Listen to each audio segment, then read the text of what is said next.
Hello everyone, I hope you're having a wonderful day. Today, Tu Na works from sunrise harvesting corn and selling it at the market, while Alex quietly pushes the farm repairs forward before Tet. Later, they meet at the farm to plant flowers, talk about yesterday's lunch, and make a small plan for decorations and Tet outfits.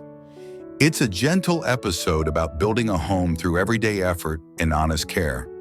If you enjoy warm slice of life stories, don't forget to subscribe. Let's begin. Tuna woke before sunrise, the room still cool and quiet. Henry slept beside her, breathing softly, one tiny hand curled near his cheek. She watched him for a few seconds, then slipped out of bed as carefully as she could. In the kitchen, she washed her face, tied her hair back, and set a small pot on the stove. Breakfast was simple: warm porridge, a bottle of water, and a small bowl for Henry. She moved with the calm efficiency of someone used to doing many things without making noise. Batang appeared in the doorway with a light jacket over her shoulders, hair neatly tied back, eyes already awake. "You're up early again," Batang said gently. Tuna smiled. "I wanted to finish everything before I go." She hesitated, then asked softly, "But could you watch Henry today and feed him? I have to go out early, to the cornfield, then to the market." Batang waved her hand. "Of course, you go. I'll take care of him." Relief loosened Tuna's shoulders. "Thank you, Ba." Henry stirred when Batang lifted him, blinking sleepily, then settling against her arm. Batang fed him with a patient rhythm, wiping his mouth with a cloth and murmuring to him as if she had all the time in the world. While Henry ate, Batang asked, "How is work these days? End of the year must be busy." "It is," Tuna admitted. "Orders everywhere. People are preparing for Tet." Batang nodded. "Busy is tiring. Don't push yourself until you fall." "I'm trying to be careful," Tuna said. Batang glanced toward the window, then said, "I went by the farmhouse yesterday." Tuna turned immediately. "How is it?" "The house and the kitchen are finished," Batang said. "The gate is almost done too." Tuna's eyes widened. "Already?" Batang's mouth curved into a knowing smile. "Things don't move that fast without someone pushing." Tuna didn't say Alex's name, but she felt it in the pace of progress, in the way the work suddenly had momentum. Batang continued, "I hope you and Henry can move in before Tet. A new home before the new year feels right." "I hope so too," Tuna said. "When it's done, I'll invite you to eat with us." Batang chuckled. "If you invite me, I'll come." After Henry finished, Tuna checked his extra clothes and supplies, set them within reach, and kissed his forehead. At the doorway, she looked back once more.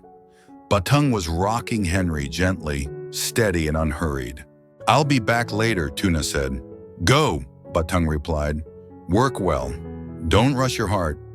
Tuna stepped out into the crisp morning air and walked toward the cornfield with a basket hooked to her arm.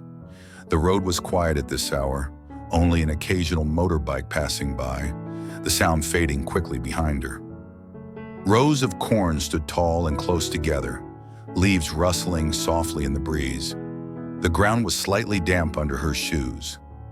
Tuna stepped between the rows, set her basket down and began working.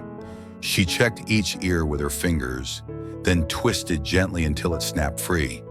She placed it into the basket with care. One, then another, then another. The leaves were rough, sometimes scratching her forearms. She adjusted her grip and kept going. As the basket grew heavier, she paused to straighten her back and take a breath. In the quiet of the field, her thoughts drifted to what Batang had said. The house finished, the kitchen ready, the gate almost done. Before Tet.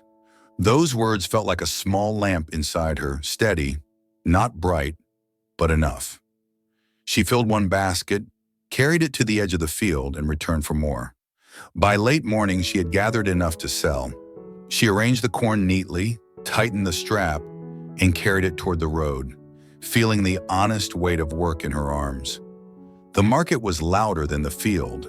Vendors called out prices, and the air smelled like fruit, herbs, and warm pavement. Tuna found a small spot, set her basket down, and arranged the corn with quiet care, smoothing husks, aligning ends, making it look clean and trustworthy. She didn't shout. She waited. A woman stopped first. "How much?"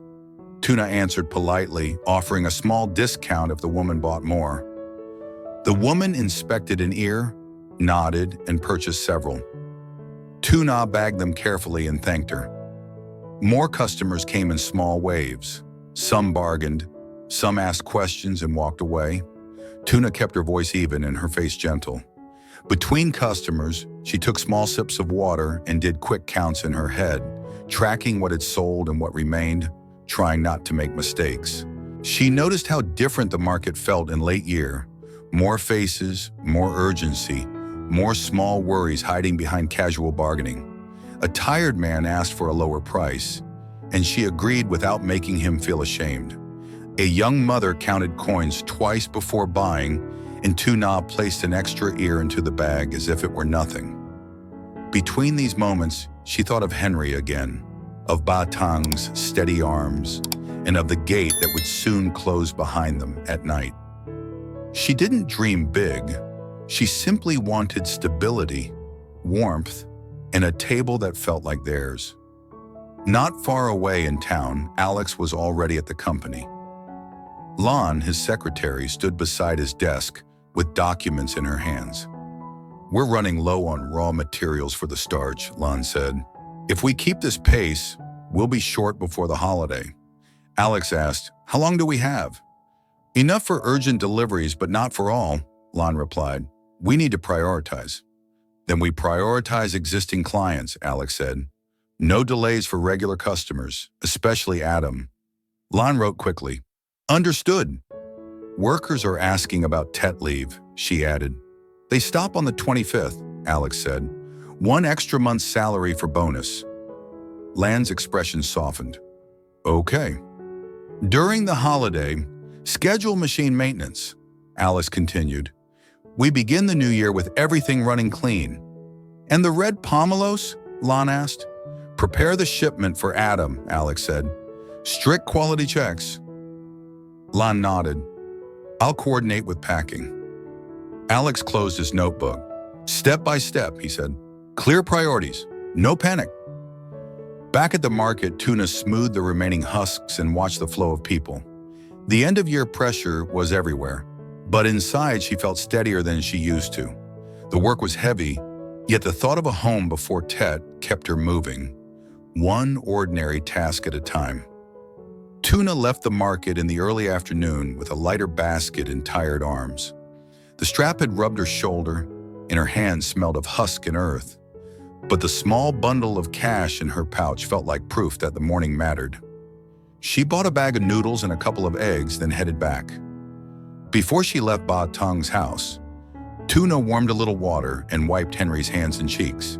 He grabbed at her sleeve, not wanting to be put down, and she held him close for a few seconds, breathing in the clean, milky smell of him. The day outside was busy and loud, but here, in this small room, everything was simple. She promised herself she would come back before it got too dark.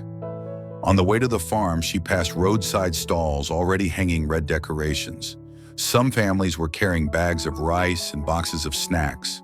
The closer it got to Tet, the more the world felt like it was moving faster. But Tu Na tried to keep her own pace steady.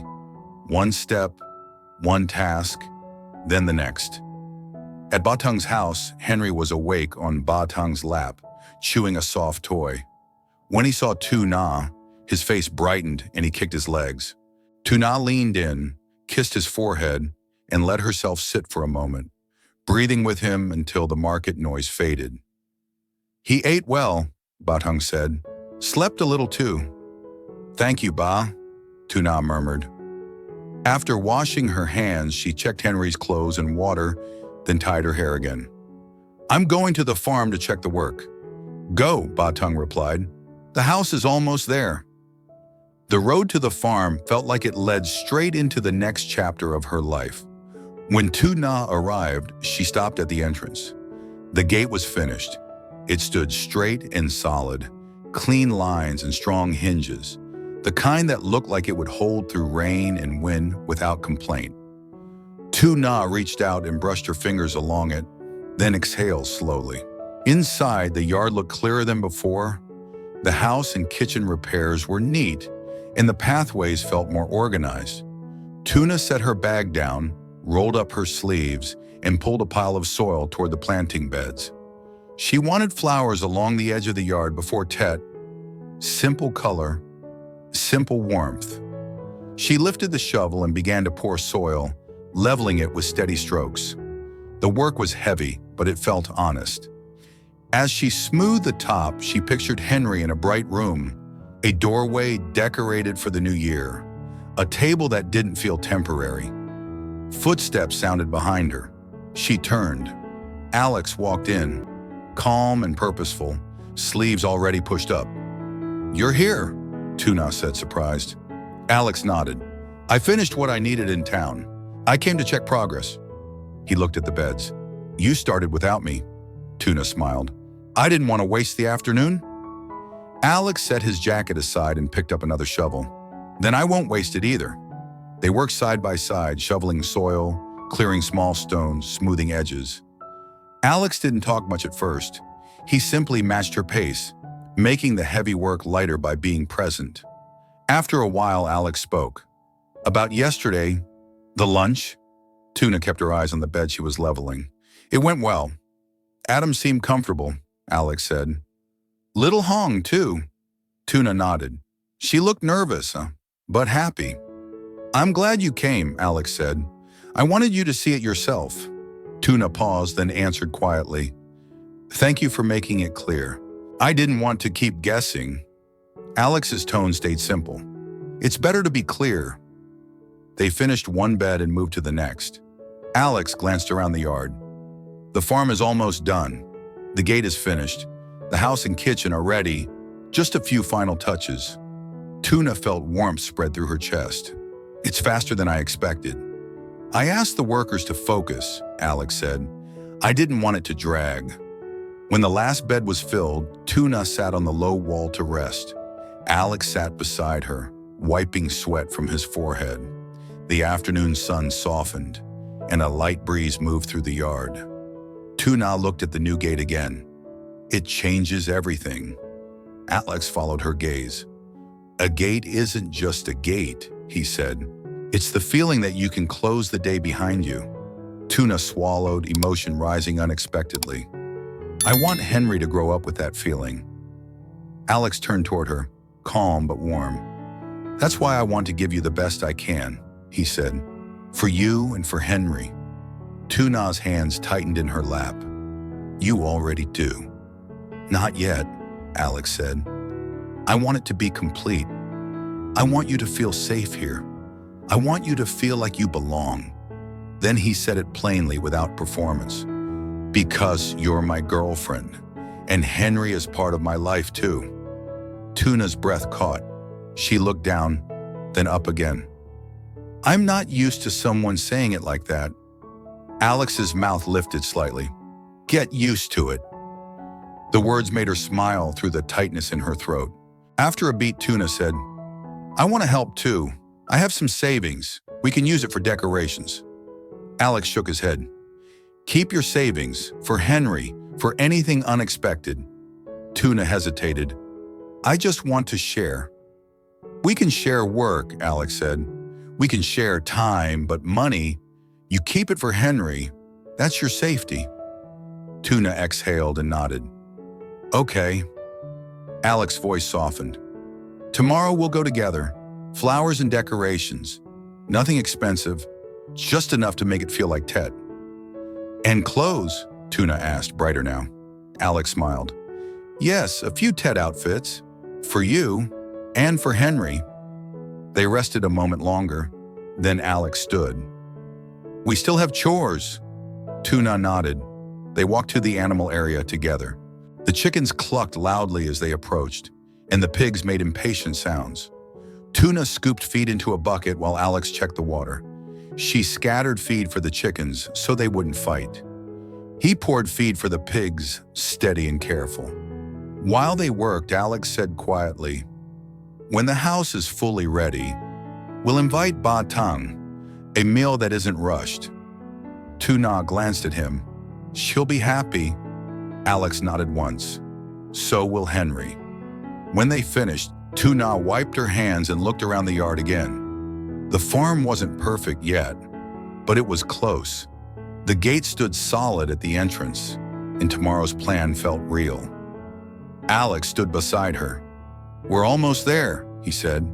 Tu Na nodded. "Yes, almost." Từ Na bắt đầu ngày mới từ sớm, nhờ bà Tăng trông nom và cho Henry ăn trong khi cô đi thu hoạch ngô và mang ra chợ bán. Cùng lúc đó, Alex bàn bạc với Lan về những ưu tiên cuối năm. Nguyên liệu làm tinh bột đang cạn kiệt, nên cần ưu tiên vận chuyển hàng hóa, đặc biệt là cho Adam, trong khi công nhân sẽ được nghỉ Tết từ ngày 25, nhận thêm 1 tháng lương thưởng và máy móc sẽ được bảo trì trong kỳ nghỉ.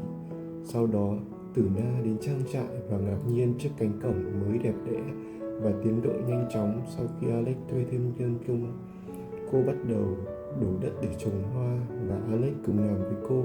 Họ bình tĩnh nói chuyện về bữa trưa hôm qua với Tiểu Hồng và Adam, lên kế hoạch mua hoa, đủ trang trí và một vài bộ quần áo Tết vào ngày mai, và kết thúc bằng việc cùng nhau cho gà và lợn ăn, cảm thấy hy vọng về một ngôi nhà mới trước Tết.